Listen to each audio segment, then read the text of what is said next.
De acordo com a Bíblia, Jesus morreu pelos nossos pecados, segundo as Escrituras. Como entender esse ato que ocorreu há mais de 2000 anos atrás?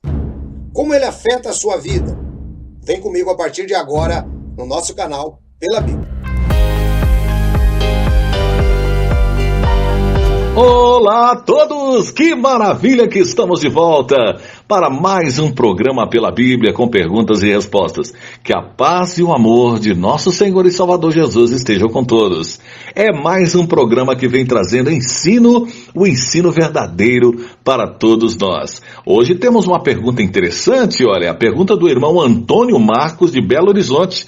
Ele está perguntando: como posso aceitar o sacrifício de Jesus se isto ocorreu há mais de 2000 anos? O professor já está aqui. Professor Edson, diz para nós, querido, esta resposta a esta pergunta do nosso irmão Antônio Marcos. Olá, Mauro. Que bom estarmos juntos novamente, caminhando pela Bíblia. E o assunto de hoje, ele é muito importante. Nós vamos tratar acerca do sacrifício vicário e substitutivo de Jesus Cristo. Aliás, este é o tema central da Bíblia, desde o Antigo Testamento até o Apocalipse. Nós podemos considerar o sacrifício de Jesus como a obra mais importante realizada no universo. E é importante entendermos porque a Bíblia, ela nos fala acerca desse sacrifício, não existe dúvida alguma. Eu sempre tenho até dito assim, que alguns assuntos na Bíblia, eles não são tão claros para nós. Talvez porque Deus deixou que esses assuntos fizessem parte da nossa curiosidade humana e até porque eles não são salvíficos, ou seja, não envolvem a salvação do homem. Mas quando trata-se da salvação do homem, Deus fez questão de explicar nos mínimos detalhes. Nós percebemos que são 4.000 anos de história desde a queda até que o sacrifício de Jesus ele foi feito em nosso benefício. Bem, o texto bíblico que nós podemos mencionar como base aqui é 1 aos Coríntios, capítulo 15, versículo 3. Está escrito: porque primeiramente vos entreguei o que também recebi. Cristo morreu por os nossos pecados, segundo as Escrituras. Veja que o texto diz que Cristo morreu pelos nossos pecados, segundo as Escrituras. Então, isso é bíblico. É interessante a pergunta do nosso internauta, como isso pode beneficiar a ele e a nós, visto que isso ocorreu há 2000 anos atrás. Bom, vamos entender então um pouquinho, primeiro, os sacrifícios no Antigo Testamento. Qual é a ideia da expiação no Antigo Testamento?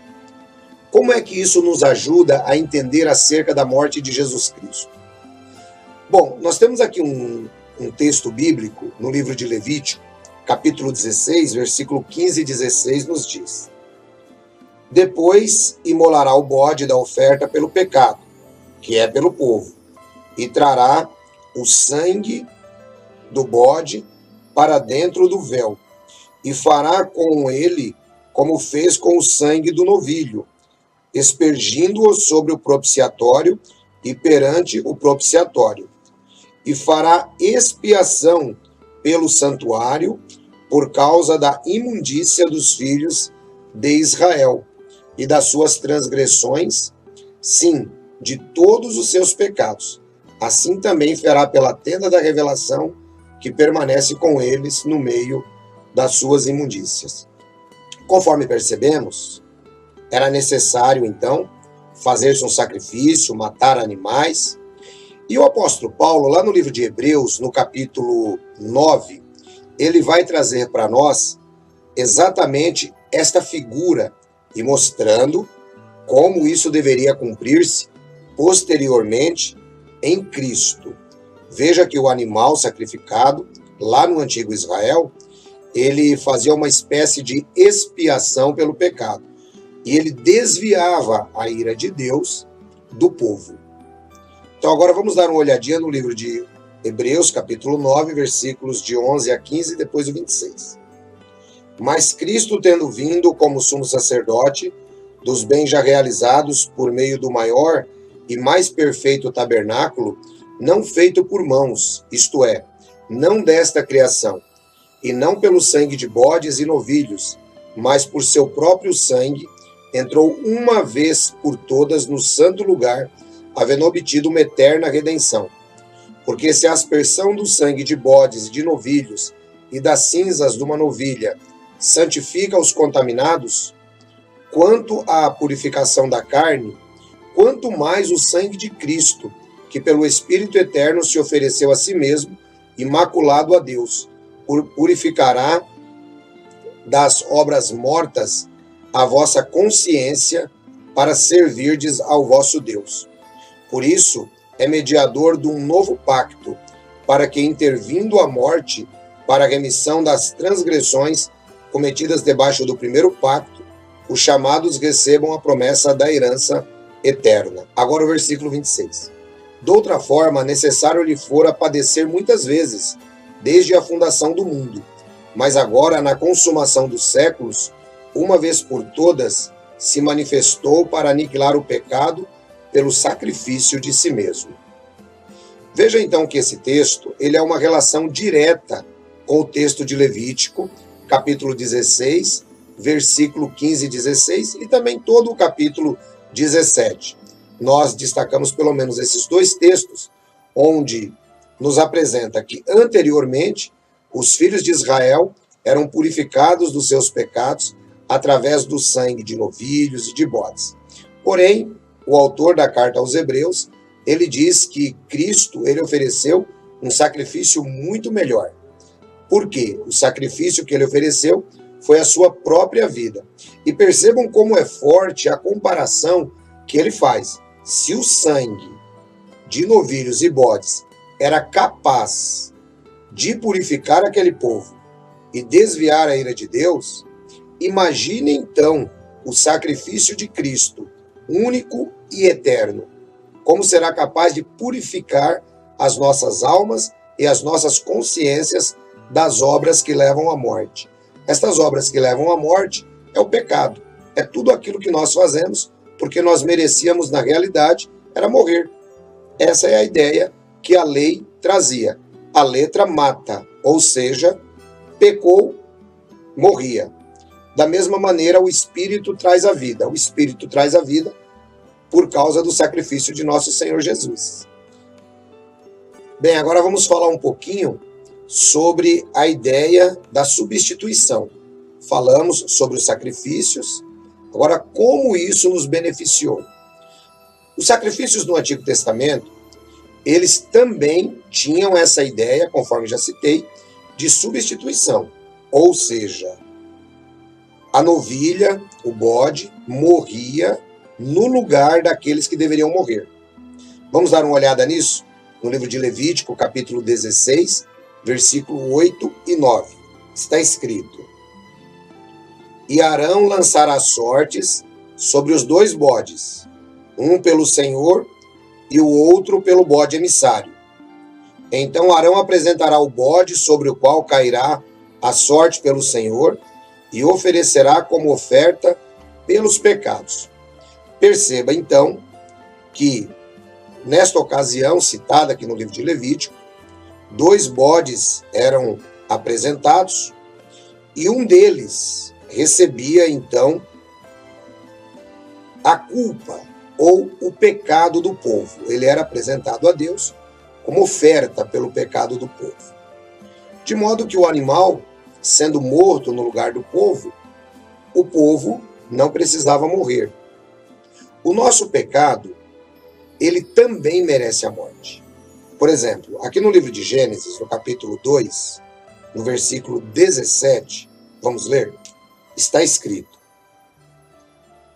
Mas da árvore da ciência do bem e do mal, dela não comerás, porque no dia em que dela comeres, certamente morrerás. Veja que interessante, Deus decretou que se Adão pecasse, ele morreria. De modo que, conforme nos diz a Bíblia, no livro de Romanos, no capítulo 6, versículo 23, o salário do pecado é a morte. Ou seja, como Adão pecou, Adão morreu. Mas Deus, ele resolve fazer a expiação dos nossos pecados através de um animal que era oferecido lá no Antigo Testamento. Perceba que interessante isso. Adão pecou, mas como todos tinham que morrer, incluindo o próprio Adão, Deus ele resolve fazer a expiação substitutiva, ou seja, alguém terá que morrer no lugar do pecador. E ele começa trazendo então essa visão, um tipo profético daquilo que Cristo faria por nós. O pecado do ofertante, ele era imputado à oferta. Ou seja, eu pequei, mas uma vez que a oferta era um novilho, então o meu pecado era como se fosse transferido para este novilho, de modo que o novilho é quem pagava, vamos dizer assim, né, a conta pelo meu pecado. Essa é a ideia da substituição no Antigo Testamento.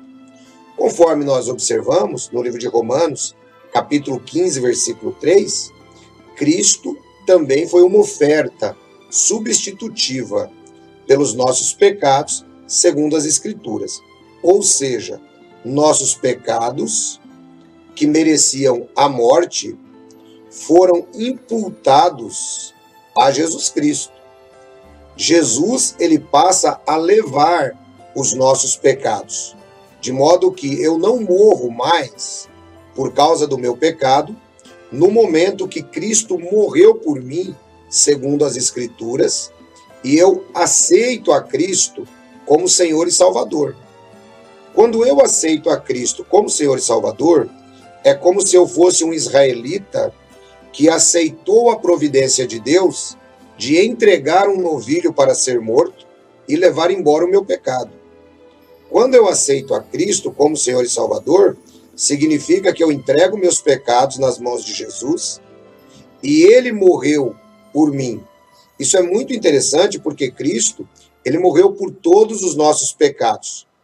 Apesar dele ter morrido há 2000 anos atrás, Ele morreu por toda uma vida de pecados que eu e você temos. De modo que se Cristo morreu pelos nossos pecados, nós já não morremos mais por eles, uma vez que Cristo levou os nossos pecados, morreu por nós, segundo as Escrituras. Talvez alguém diga, que explicação maravilhosa, mas esta é a explicação que a Bíblia nos dá. Foram muitos anos, desde que Israel entrou no deserto, os tipos proféticos todos apontando para Cristo, para mostrar a redenção do homem. Isto envolvia aquilo que nós conhecemos na teologia como propiciação. O que é isto? Vamos dar uma olhada aqui no livro de Romanos, capítulo 3, versículos 25 e 26. Vamos entender a propiciação. Está escrito: porque todos pecaram e destituídos estão da glória de Deus, sendo justificados gratuitamente pela sua graça, pela redenção que há em Cristo Jesus, ao qual Deus propôs para propiciação, pela fé no seu sangue, para demonstração da sua justiça, pela remissão dos pecados dantes cometidos sob a paciência de Deus, para demonstração da sua justiça neste tempo presente, para que ele seja justo e justificador daquele que tem fé em Jesus. Você percebeu então? Veja que detalhe interessante. Assim como a Arca da Aliança tinha o propiciatório, onde se aspergia o sangue, da mesma maneira o sangue de Jesus, ele é aspergido sobre nós. O que é que acontecia quando Deus ele olhava para a terra e via aqueles pecadores? O olhar de Deus se desviava no propiciatório, onde o sangue havia sido oferecido. Da mesma maneira, o olhar de Deus, ele se desvia de nós quando nós, conforme disse aqui, temos fé no sangue de nosso Senhor Jesus Cristo. Perceba que o versículo 25 nos diz que Deus propôs para propiciação pela fé no seu sangue. Olha que coisa interessante. Podemos ainda comprovar isso aqui no livro de Hebreus, no capítulo 2, versículo 17. Acompanhe comigo. Pelo que convinha que em tudo fosse feito semelhante a seus irmãos, para se tornar um sumo sacerdote misericordioso e fiel nas coisas concernentes a Deus, a fim de fazer propiciação pelos pecados do povo. Jesus Cristo torna-se, então, o nosso sumo sacerdote. É ele quem comparece dentro do Santo dos Santos, que está no céu, perante Deus, para apresentar-se como nosso sumo sacerdote e para desviar a ira de Deus de sobre nós. Isso é maravilhoso quando nós passamos a entender o sacrifício de Jesus. O apóstolo João, ele também nos diz algo interessante nessa questão da propiciação. Vamos dar uma olhadinha aqui no livro de 1 de João, capítulo 4, versículo 10, que diz: Nisto está a caridade, não em que nós tenhamos amado a Deus, mas em que ele nos amou e enviou seu Filho para propiciação pelos nossos pecados. Perceba então que Deus, no seu amor, ele resolve desviar a sua ira de nós. Cristo torna-se um sacrifício propiciatório pelos nossos pecados, segundo as Escrituras. Significa que ele tornou possível, tornou favorável Deus olhar com misericórdia para o ser humano que era pecador. Conforme citamos no começo, o homem merecia morrer devido ao pecado de Adão. Mas pelo sacrifício de Jesus, todos nós fomos reconciliados com Deus. Todos nós recebemos a graça, o favor imerecido de Deus, mesmo sendo pecadores, com base no sacrifício de Cristo. Uma vez que Deus olha favoravelmente para nós, a Bíblia nos apresenta uma outra doutrina, que é a doutrina da reconciliação. Ela é apresentada aqui no livro de Romanos, capítulo 5, versículo de 8 a 11. Vamos ler? Está escrito: Mas Deus encarece a sua caridade para conosco, em que Cristo morreu por nós, sendo nós ainda pecadores. Logo, muito mais agora, sendo justificados em seu sangue, seremos por ele salvos da ira. Porque se nós, sendo inimigos, fomos reconciliados com Deus pela morte do seu Filho, muito mais, sendo já reconciliados, seremos salvos pela sua vida. Note que a doutrina da reconciliação, ela está ligada à morte substitutiva de Jesus Cristo. A reconciliação que Deus providenciou ao ser humano é a mudança daquilo que havia acontecido com Adão para o que passa a acontecer conosco. Portanto, Deus, ele tem uma atitude completamente diferente daquela exposta lá no Jardim do Éden, simplesmente do positivamente morrerás. Agora Deus apresenta para o homem a solução, a propiciação e a reconciliação. Ou seja, veja só que interessante aqui o versículo 10. Porque se nós, sendo inimigos, fomos reconciliados com Deus pela morte do seu Filho. Por que éramos inimigos? Por causa do pecado. Nós fomos reconciliados através da morte de nosso Senhor e Salvador Jesus Cristo. Então, quem é que faz essa reconciliação? É o próprio Deus. Porque Deus não deseja que ninguém seja destruído. Está escrito. Deus não quer que ninguém perca a sua vida. O ser humano, ele precisa entender a doutrina da morte substitutiva de Cristo para que ele também possa aceitar a Jesus Cristo como Senhor e Salvador. Isso é muito importante.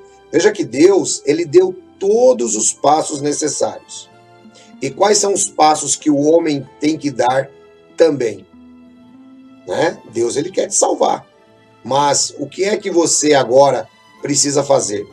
Responder ao chamado do Espírito Santo entregando sua vida para Jesus Cristo como seu Senhor e Salvador.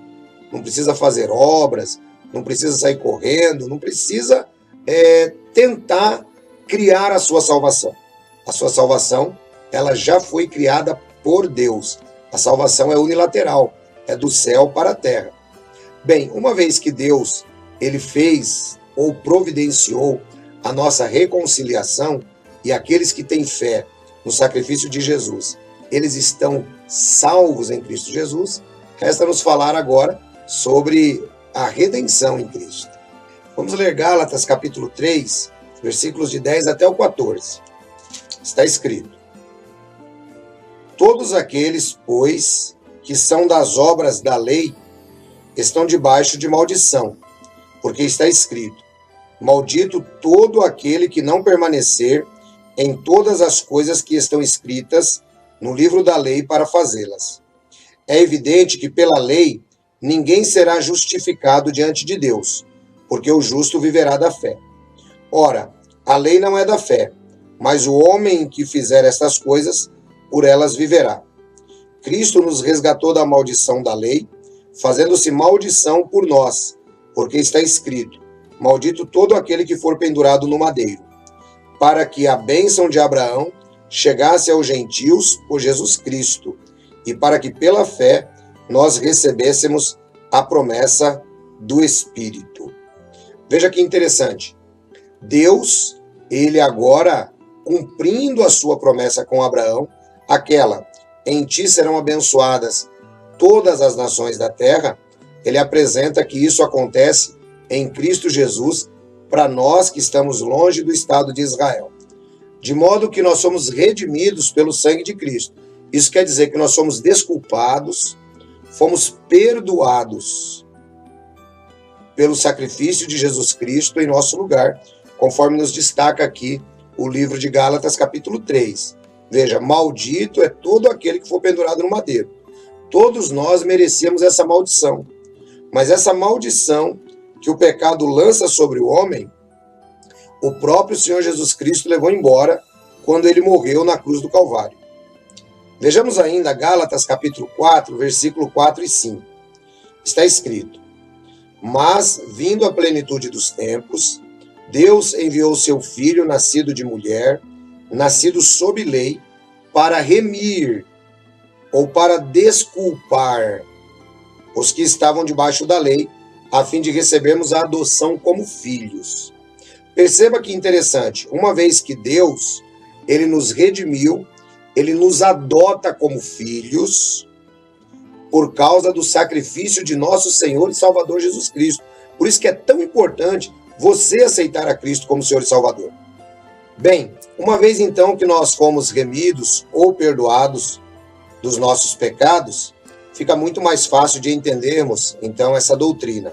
O discípulo Marcos, aqui no livro de Marcos, no capítulo 10, versículo 45, ele nos diz: porque o Filho do Homem também não veio para ser servido, mas para servir e dar a sua vida em resgate de muitos. Perceba, a Bíblia ela conclui indicando que Jesus Cristo ele deu a sua vida por nós. Ele deu a sua vida por nós. E uma vez que ele deu a sua vida por nós, nós recebemos a vida da parte de Deus. De modo que a expiação, ela está completa. De modo que nós não precisamos agregar nada ao sacrifício de Cristo. E como nosso internauta perguntou, como é que eu posso ser beneficiado? Bem, você pode ser beneficiado a partir do momento que você aceita Jesus Cristo como Senhor e Salvador e rejeita o seu primeiro pai, que era Adão. Quer ver como isso acontece? Vamos dar uma olhada aqui na Bíblia, no livro de Romanos, capítulo 5, versículo de 12 em diante. Pelo que, como por um homem entrou o pecado no mundo, e pelo pecado a morte, assim também a morte passou a todos os homens naquele em que todos pecaram. Porque até na lei estava o pecado no mundo, porque o pecado não é imputado não havendo lei. Mas a morte reinou desde Adão até Moisés, sobre aqueles que não pecaram, à semelhança da transgressão de Adão, o qual é a figura daquele que havia de vir. Mas não é o dom gratuito como a ofensa. Porque se pela ofensa de um só morreram muitos, muito mais a graça de Deus e o dom pela graça, que é de um só homem, Jesus Cristo, tem abundado sobre muitos. Perceba que interessante o texto de Romanos, que ele finaliza aqui respondendo à pergunta do nosso internauta. O texto, ele é tão importante que no versículo 12, ele nos diz: a morte passou a todos os homens naquele em que todos pecaram. O que é que aconteceu? Adão, nosso primeiro pai, ele pecou. Todos nós estávamos em Adão. Todos nós iríamos nascer no futuro a partir dos nossos progenitores, que também vieram de outros progenitores e que vai regredindo a raça humana até chegar em Adão. De modo que, como descendentes de Adão, todos nós morremos em Adão. Para que você tenha vida eterna, diante de tudo que eu já expliquei, o versículo 15, ele é muito claro. O dom gratuito de Deus é a vida eterna. Em Adão, todos morrem, mas em Cristo, todos vivem. A opção é apenas sua. Basta você aceitar Jesus Cristo como Senhor e Salvador, acreditar que Ele disse que estará conosco todos os dias até o final dos séculos, deixar o Espírito Santo guiá-lo, obedecendo assim a sua palavra. Este é o valor do sacrifício de Jesus Cristo, é assim que ele nos afeta mais de 2000 anos depois. Deus abençoe vocês, um grande abraço, até o nosso próximo encontro pela Bíblia. Bom demais, irmão Edson, bom demais! Está aí mais uma resposta. E no próximo programa nós teremos mais uma resposta. Inscreva-se no canal, ative o sininho para você receber todas as nossas informações. Caso você ainda não esteja inscrito, e claro também, compartilhe com todas as pessoas, tá certo? É isso aí, gente. Chegamos no final de mais um programa e já tá batendo saudade, mas a gente está de volta no próximo programa. Tchau, pessoal. Que Deus abençoe a todos!